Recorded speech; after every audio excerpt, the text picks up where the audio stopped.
Boa noite, sejam muito bem-vindos à casa do Senhor. Estamos todos na presença de Deus e vamos fazer leitura da Palavra de Deus, lendo o primeiro capítulo da primeira carta de Paulo aos Tessalonicenses.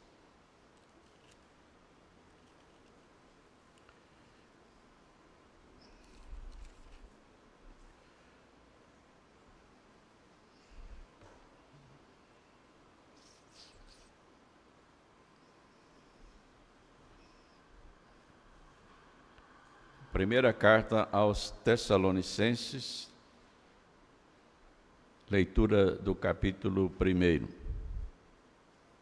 Paulo, Silvano e Timóteo, à igreja dos Tessalonicenses, em Deus Pai e no Senhor Jesus Cristo.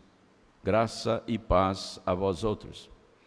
Damos sempre graças a Deus por todos vós, mencionando-vos em nossas orações, e sem cessar, recordando-nos diante do nosso Deus e Pai, da operosidade da vossa fé, da abnegação do vosso amor e da firmeza da vossa esperança em nosso Senhor Jesus Cristo, reconhecendo, irmãos, amados de Deus, a vossa eleição, porque o nosso Evangelho não chegou até vós tão somente em palavras, mas sobretudo em poder, no Espírito Santo e em plena convicção, assim como sabeis ter sido o nosso procedimento entre vós e por amor de vós. Com efeito, vos tornastes imitadores nossos e do Senhor, tendo recebido a palavra, posto que em meio de muita tribulação, com a alegria do Espírito Santo, de sorte que vos tornastes o modelo para todos os crentes na Macedônia e na Acaia. Porque de vós repercutiu a palavra do Senhor, não só na Macedônia e Acaia, mas também por toda a parte se divulgou a vossa fé para com Deus, a tal ponto não termos necessidade de acrescentar coisa alguma, pois eles mesmos, no tocante a nós, proclamam que repercussão teve o nosso ingresso no vosso meio, e como, deixando os ídolos, vos convertestes a Deus para servirdes o Deus vivo e verdadeiro, e para aguardardes do céu o seu Filho, a quem ele ressuscitou dentre os mortos, Jesus, que nos livra da ira vindoura. Amém.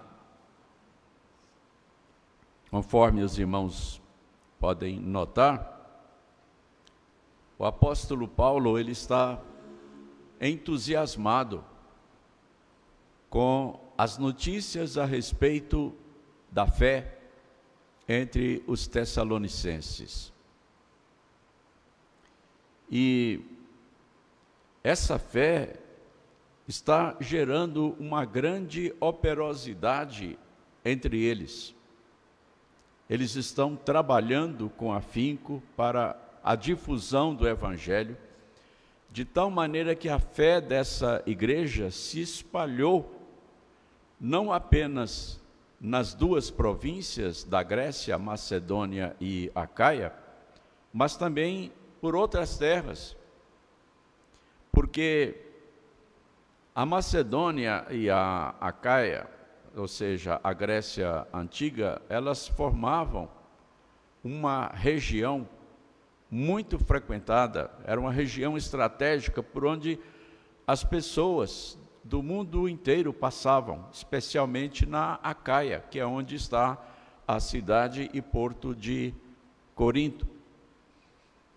E o Evangelho vivido pelos tessalonicenses, ele estava se espalhando e, inclusive, atingindo os estrangeiros que passavam pela Macedônia e pela Acaia e indo para outros países.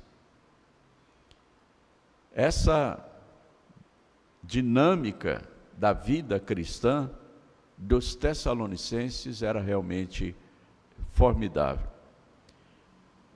E tudo isso porque eles haviam crido no Evangelho. Eu mencionei aqui hoje de manhã aquele episódio através do qual Deus chamou Paulo e os seus companheiros de missão para irem para a Grécia, para a Macedônia.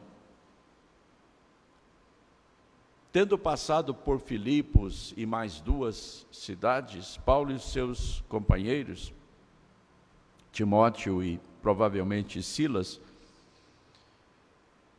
eles chegaram a Macedônia, chegaram a Tessalônica e começaram a pregar o evangelho nas sinagogas por várias semanas.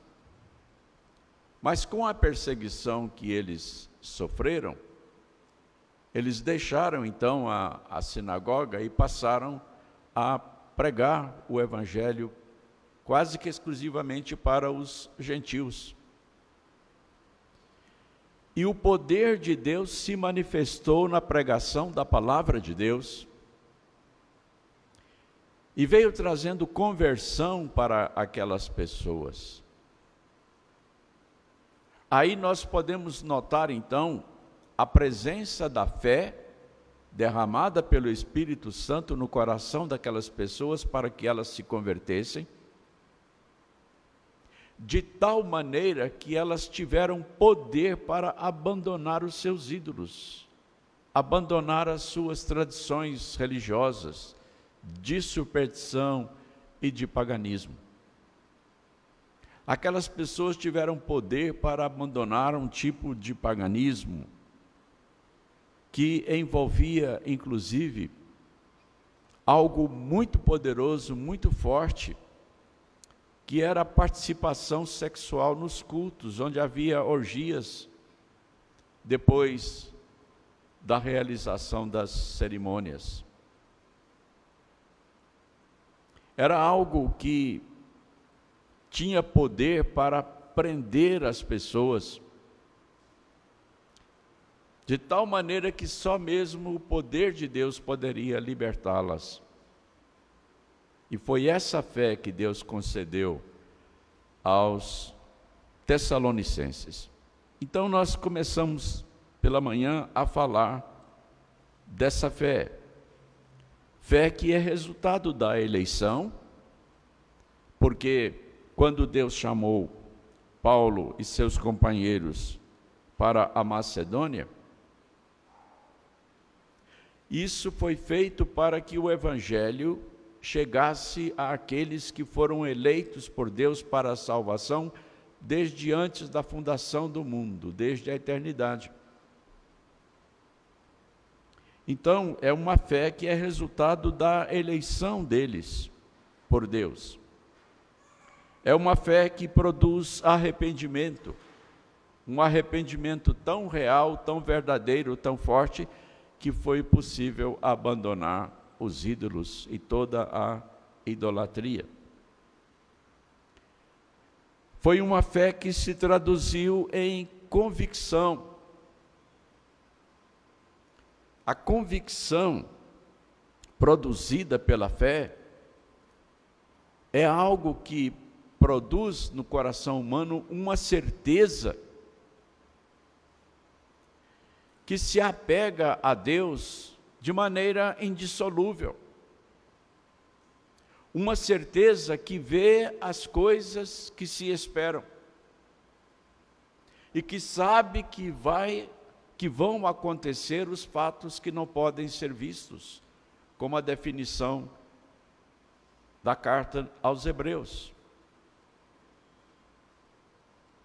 E essa convicção é uma convicção de quem é Deus, de quem somos nós, do que é que nós estamos fazendo aqui e para onde nós vamos. É uma convicção a respeito do sentido e do significado da vida, que ninguém pode encontrar a não ser através de um encontro com Deus e da fé que Deus derrama nos nossos corações. A fé é um dom de Deus, como diz na carta aos Efésios.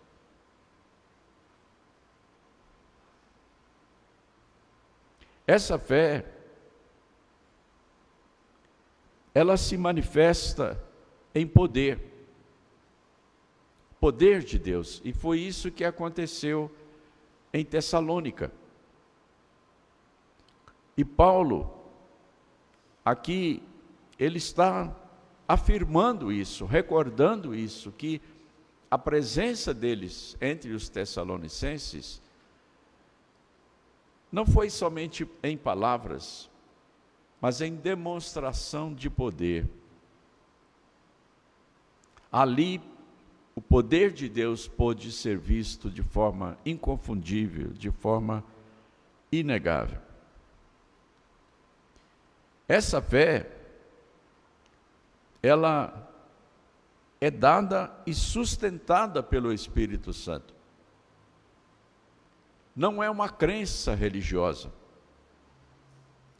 Não é um sentimento religioso com relação a alguma divindade. É o poder do próprio Espírito Santo de Deus atuando no coração de cada pessoa, transformando a pessoa, mostrando para ela quem é Deus. Essa fé é que produziu a operosidade que Paulo elogia na vida dos tessalonicenses. Ele fala da operosidade da vossa fé. Essa operosidade da fé é o poder de Deus em operação na vida de cada pessoa. É o poder de Deus em andamento. É o poder de Deus na prática. É o poder de Deus na vida diária.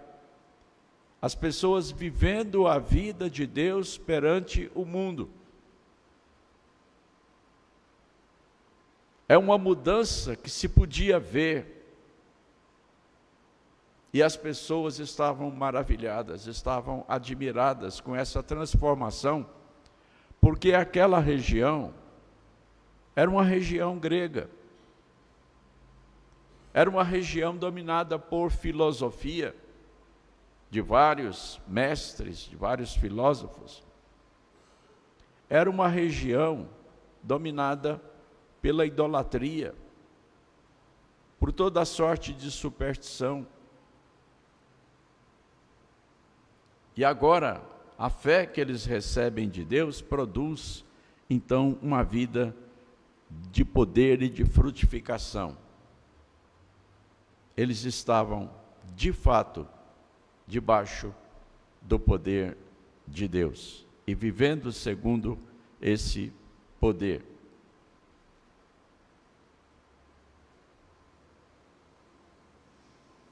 Essa fé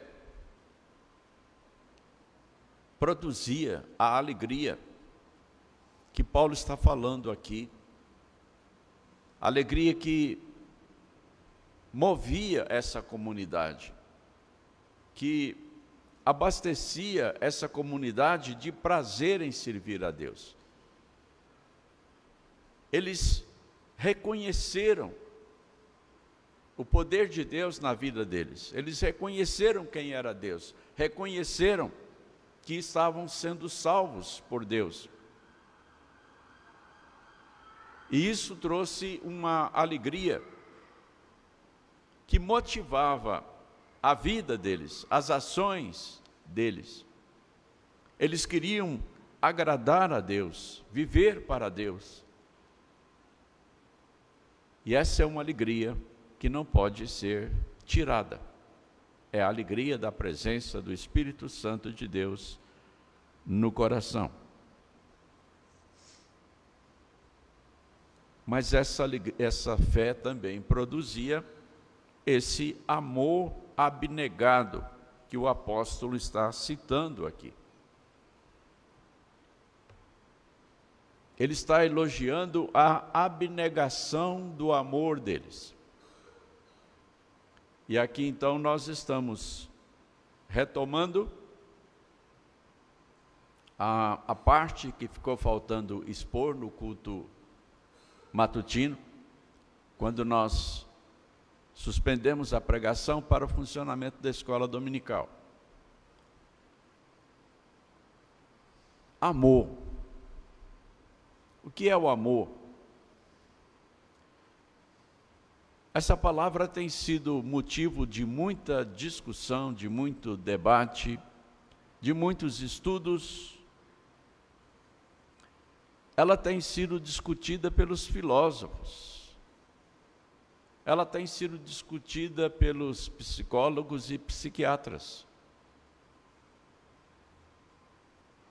A moderna psicologia e a moderna psiquiatria, em uma certa medida, isso depende da corrente que aborda o assunto, ensina que o amor é simplesmente uma reação química do organismo. Ensina que o amor é um sentimento produzido por uma reação química. Assim como os demais sentimentos. Nós temos no nosso cérebro várias substâncias responsáveis por muitas das coisas que nós sentimos. Uma das substâncias mais conhecidas é a adrenalina, que muita gente busca para sentir prazer. Nós vivemos em uma época em que as pessoas correm riscos de morrer conscientemente só para experimentar o prazer da adrenalina circulando no sangue. Então nós temos aí os esportes radicais, pessoas colocando em risco a própria vida para sentir o prazer da adrenalina. Mas nós temos no nosso cérebro várias outras substâncias que são chamadas de hormônios e que são responsáveis por muitas das coisas que nós sentimos. E aí a psicologia e a psiquiatria dizem que o amor é provocado por uma dessas substâncias, numa reação química. Mas esse amor mencionado nas Escrituras, a Bíblia diz que é um amor que é derramado por Deus nos nossos corações. Não tem nada a ver com a nossa biologia. Não tem nada a ver com as substâncias que nós temos no nosso cérebro. Não tem nada a ver com as circunstâncias da nossa vida. O amor aqui, que é derramado por Deus nos corações, é o sentimento do próprio Deus, do sentimento que Ele tem por nós. E quando Ele nos atinge, nós sentimos esse mesmo sentimento por Deus. Quando o amor de Deus é derramado nos nossos corações, nós nos voltamos para Deus também em amor. Como eu disse no culto matutino, é uma simbiose. E a partir do momento em que ele é derramado nos nossos corações, nós nos voltamos para Deus e passamos a amá-lo, a servi-lo e temos prazer em adorá-lo.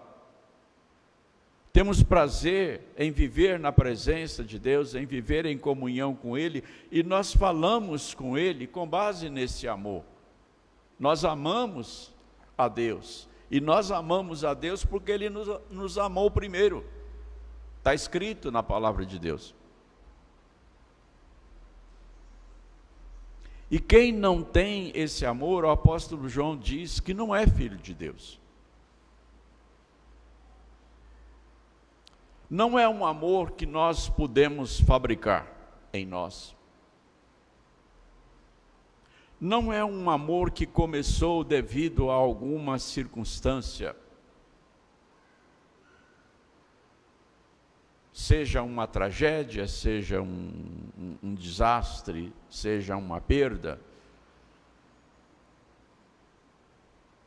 Muitas pessoas contemplaram os milagres que Cristo realizava, mas nunca se converteram a Deus.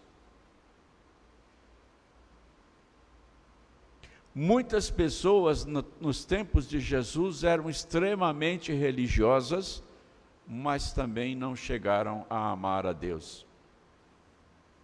Jesus Cristo as condenou pela sua falta de amor a Deus. E Jesus Cristo as chamou de filhos do diabo. Porque ao invés de amá-lo como o Filho de Deus, que ele era, elas o odiaram e o quiseram matar.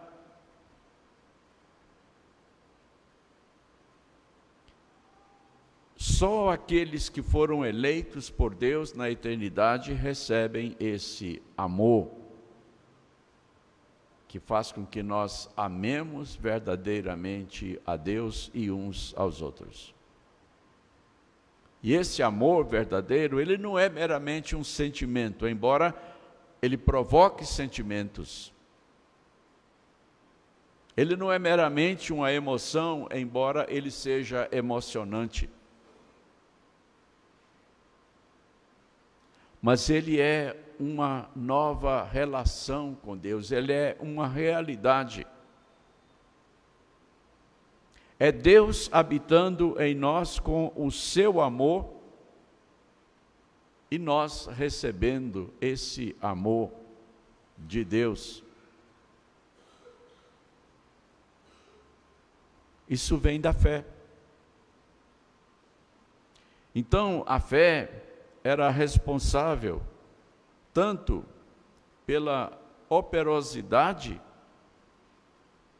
dos tessalonicenses, quanto pela sua alegria, quanto pelo seu amor. E era também responsável pela sua esperança. E aqui eu chamo a atenção dos irmãos para o último versículo desse capítulo, versículo 10, que diz assim: e para aguardardes dos céus o seu Filho, a quem ele ressuscitou dentre os mortos, Jesus, que nos livra da ira vindoura. A fé que Deus derramou no coração dos tessalonicenses é a mesma fé que Deus derramou no coração de cada um de nós que já crê. E quando nós recebemos essa fé, uma das convicções que veio a nós e que nos envolveu e que nos levou a levantar as nossas cabeças e olhar para o futuro é a esperança da volta de Cristo. Assim que nós conhecemos a Deus pela fé, nós ficamos convictos de que há um dia em que Deus irá julgar o mundo, em que Jesus Cristo, Filho de Deus, irá voltar e estabelecer o seu reino. E todos quantos não pertencem a esse reino serão lançados fora da presença de Deus. E a Bíblia tem um nome para esse lugar: inferno, reino das trevas, ou simplesmente fora, lá fora.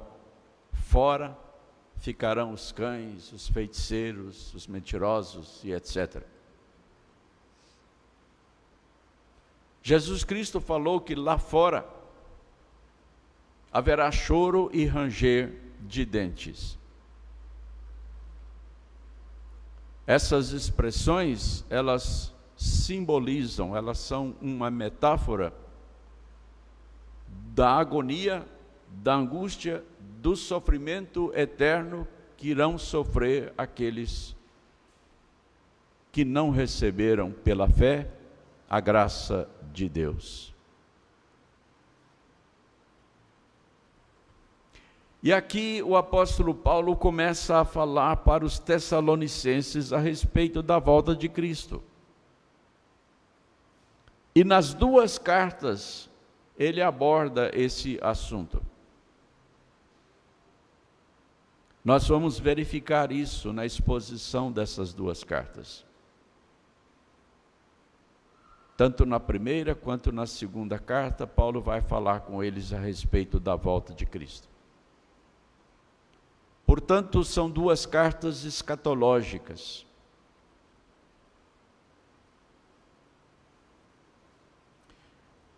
O apóstolo Paulo, ele não deixa de falar da volta de Cristo em todos os seus escritos, mas principalmente aos Tessalonicenses, ele se desfaz em alegria, em regozijo, em júbilo, a respeito da volta de Cristo. Então ele está dizendo que nós recebemos a fé que Deus nos deu para aguardarmos dos céus o seu Filho, a quem ele ressuscitou dentre os mortos, Jesus, que nos livra da ira vindoura.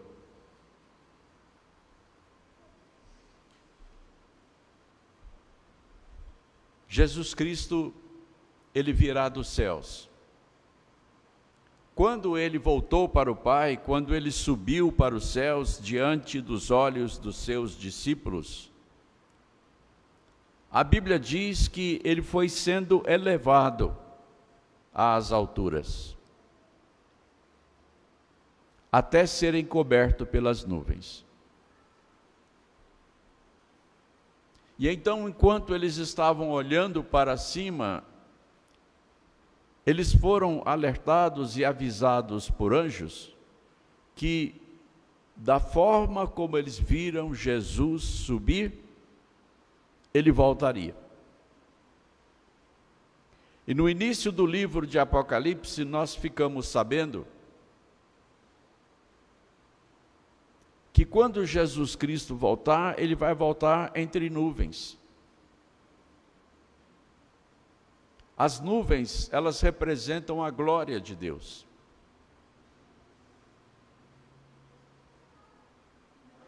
Não são aquelas nuvens de algumas gravuras que nós conhecemos, em cima das quais as pessoas ficam sentadas tocando harpa.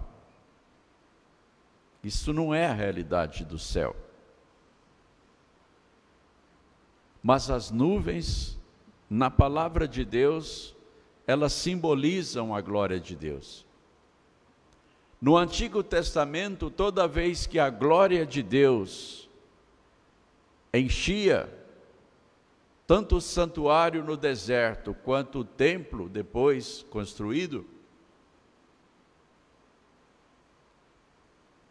essas duas instituições, essas duas casas ficavam cheias de nuvem. A Bíblia fala fumaça, mas eram nuvens que enchiam tanto o tabernáculo no deserto, quanto o templo em Jerusalém, de tal maneira que as pessoas não podiam entrar, nem mesmo o sumo sacerdote. Quando o povo de Deus foi libertado do Egito, desde a passagem pelo Mar Vermelho, eles eram guiados por nuvens. De dia, a coluna de nuvem servia a eles de sombra, de proteção contra o sol no deserto, e de noite ela servia de iluminação para que eles pudessem saber onde estavam pisando enquanto caminhavam. 2 colunas de nuvem os guiaram e os livraram do exército de Faraó na travessia do Mar Vermelho. E essa coluna de nuvem, durante todos os 40 anos no deserto, ela servia de sinal para eles onde eles deveriam acampar e quando eles deveriam levantar acampamento. Quando a coluna de nuvem parava, significava que eles deviam acampar. Então a coluna de nuvem ia e se colocava sobre o tabernáculo. E quando ela se elevava, significava que eles tinham que levantar acampamento. Era a glória de Deus conduzindo o seu povo. Agora, irmãos, eu desejo que cada um aqui tenha consciência de que desde que cada um aceitou a Cristo como Salvador e se tornou filho de Deus, a glória de Deus está guiando o nosso viver de cada dia. Nós somos cheios da glória de Deus e somos envolvidos pela glória de Deus, porque a presença de Deus está em nós. Onde Deus está, a glória dele está.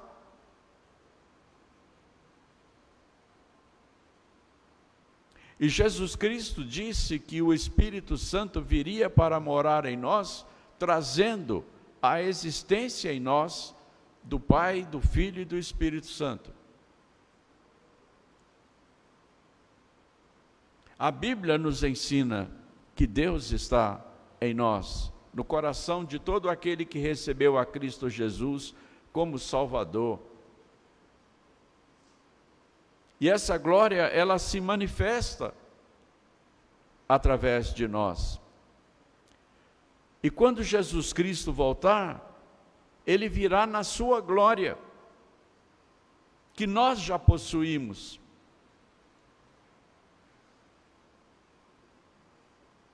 E esse encontro maravilhoso, esse encontro extraordinário, diz a Bíblia que se dará entre nuvens. Como veremos na segunda carta, quando o Senhor Jesus Cristo voltar, nós iremos ao encontro dele nos ares, entre nuvens.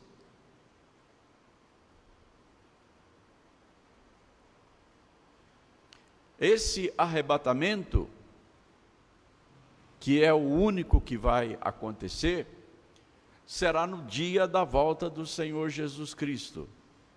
Só há uma volta, só há um arrebatamento. E o arrebatamento será instantâneo com a volta. A Bíblia diz que quando soar a trombeta, aqueles que estão em Cristo subirão para o seu encontro nos ares, incluindo os que estavam mortos. Os mortos ressuscitarão. Os que estiverem vivos serão transformados num abrir e piscar de olhos para esse encontro.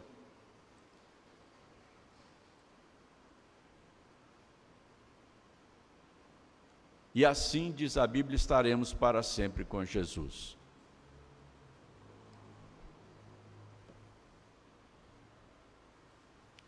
Já pararam para pensar nesse episódio? Já pararam para pensar na volta de Cristo e no que a Bíblia diz que vai acontecer? Nós vamos voar. Já pensaram nisso? A Bíblia diz que nós iremos ao encontro de Jesus Cristo nos ares.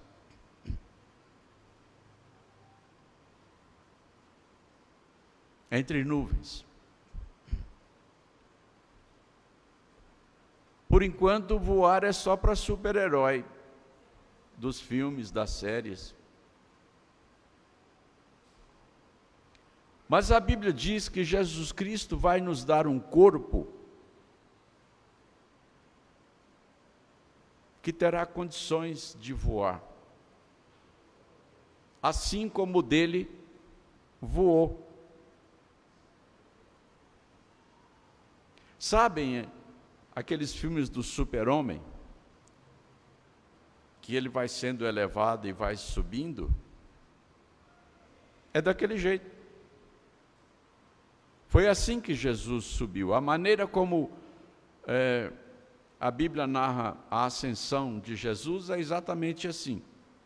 Diz que ele foi subindo e os discípulos foram acompanhando com os olhos, até que ele sumiu nas nuvens.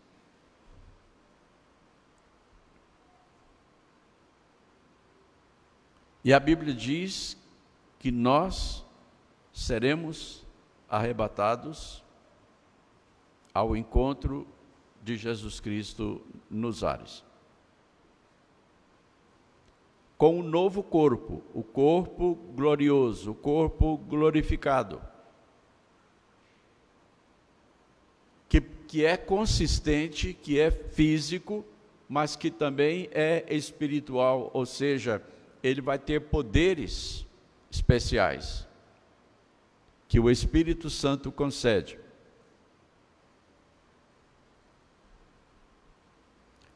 Vocês têm pensado nisso? O apóstolo Paulo está pedindo aos tessalonicenses que pensem nisso.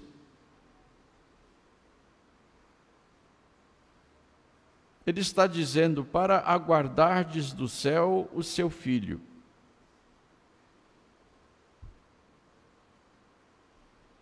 a quem ele ressuscitou dentre os mortos. Sempre que Paulo fala de Jesus Cristo, ele fala da ressurreição de Cristo. E essa ressurreição, esse assunto da ressurreição, ele é importantíssimo para a nossa esperança, porque é a maneira pela qual nós vamos entrar no novo céu e na nova terra, é através da ressurreição dos mortos, porque com este corpo não dá para viver no novo céu e na nova terra. Esse corpo precisa ser transformado, ele precisa receber poderes e virtudes que nós podemos ver no corpo ressuscitado de Cristo. O corpo ressuscitado de Cristo podia aparecer e desaparecer de qualquer lugar instantaneamente. No momento ele estava aqui, no momento ele não estava mais aqui. Isso pode ser visto na história que nós temos no Evangelho de Lucas, daqueles discípulos que estavam com Jesus no caminho para Emaús. Eles pararam numa hospedaria, cearam, e de repente Jesus desapareceu do meio deles. Os discípulos estavam reunidos em um determinado lugar, com portas e janelas fechadas, e de repente Jesus Cristo aparece no meio deles. Ele tinha o poder de se teletransportar. Tipo aquelas coisas que a gente vê em filme de ficção. Guerra nas Estrelas, e etc. O nosso corpo vai ter essas mesmas virtudes, porque a Bíblia diz que o nosso corpo será igual ao de Jesus Cristo. O corpo glorificado de Jesus não podia mais morrer. Não podia mais ser atingido por nada que o ferisse.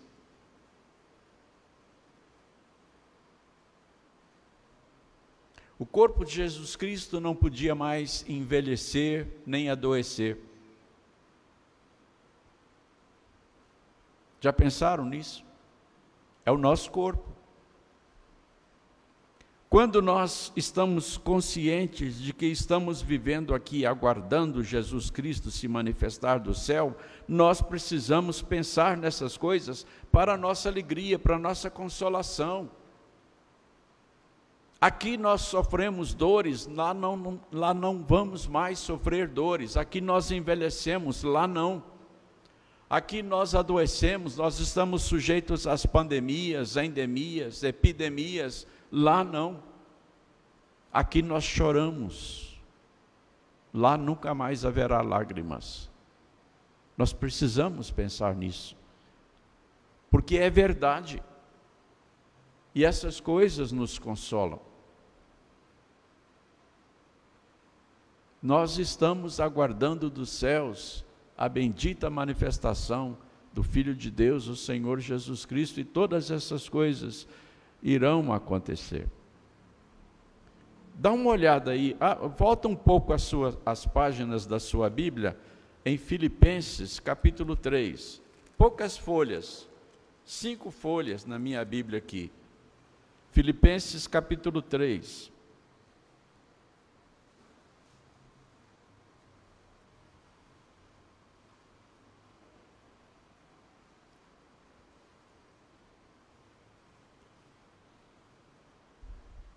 Ok? Agora vamos ler junto os versículos 20 e 21. Todo mundo junto. Pois a nossa pátria está nos céus, de onde também aguardamos o Salvador, o Senhor Jesus Cristo, o qual transformará o nosso corpo de humilhação para ser igual ao corpo da sua glória, segundo a eficácia do poder que ele tem de até subordinar a si todas as coisas. Igual ao dele, com os mesmos superpoderes de voar, de se teletransportar, tornando-se invisível e visível,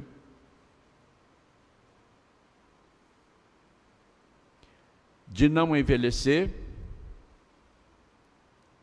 de não adoecer, de não morrer, de não ser ferido.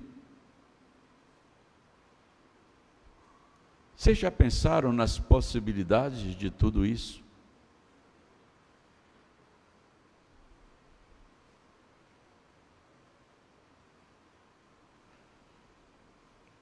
Ok. Ressurreição está no programa de Deus para a nossa glorificação e para guardardes do céu o seu Filho, a quem ele ressuscitou dentre os mortos, Jesus, que nos livra da ira vindoura.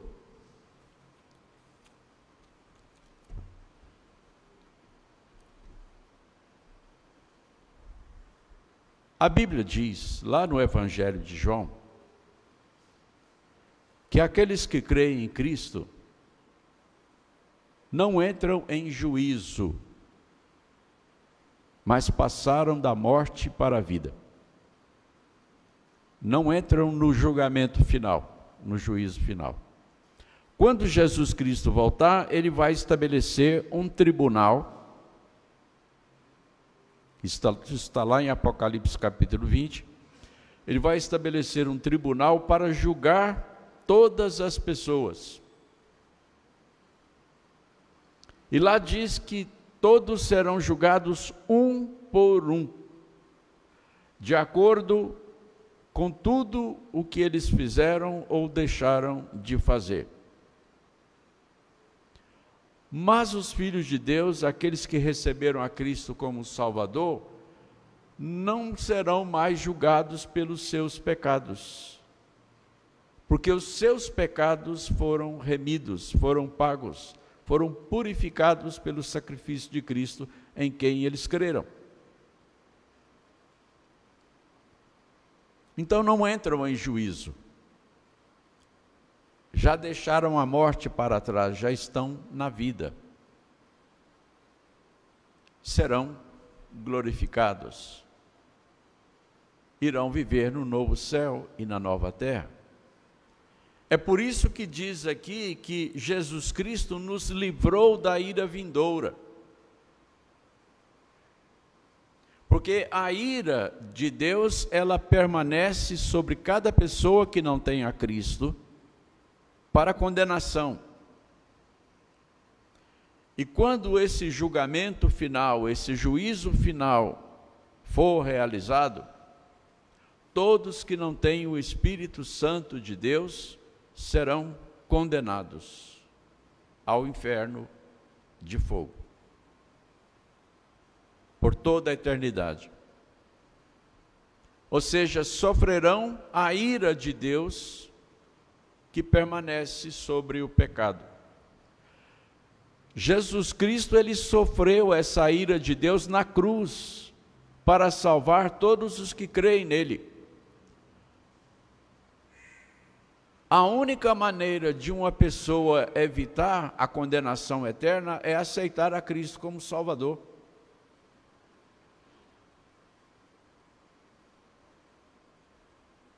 Ele que nos livra da ira vindoura.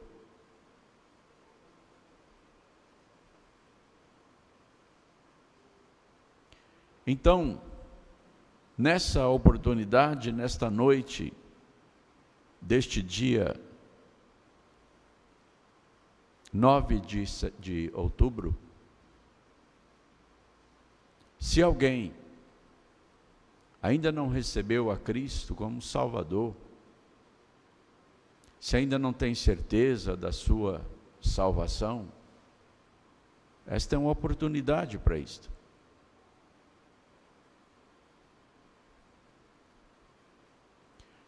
Não há como contornar o dia do juízo final. Todos estarão diante do trono de Deus e terão que prestar contas dos seus pecados.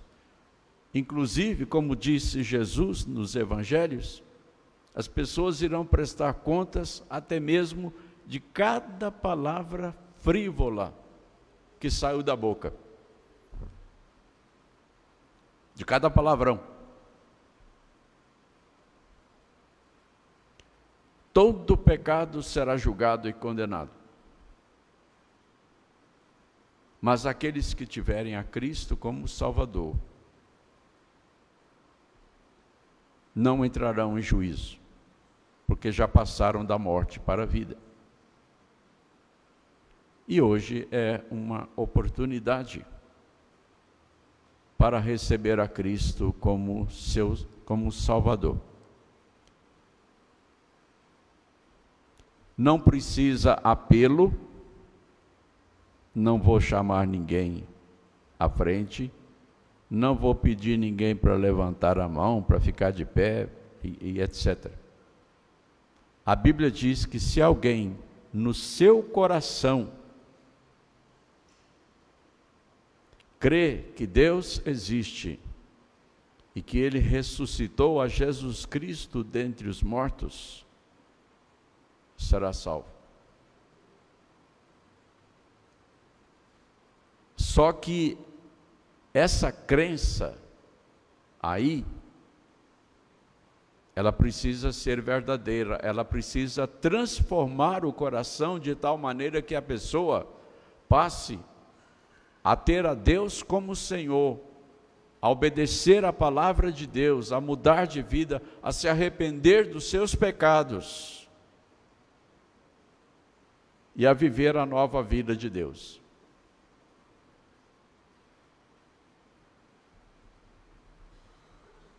Esta é uma oportunidade. Quantas mais você terá?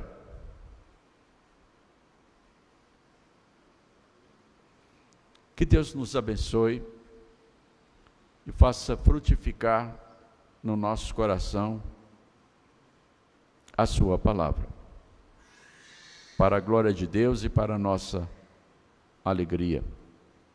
Amém.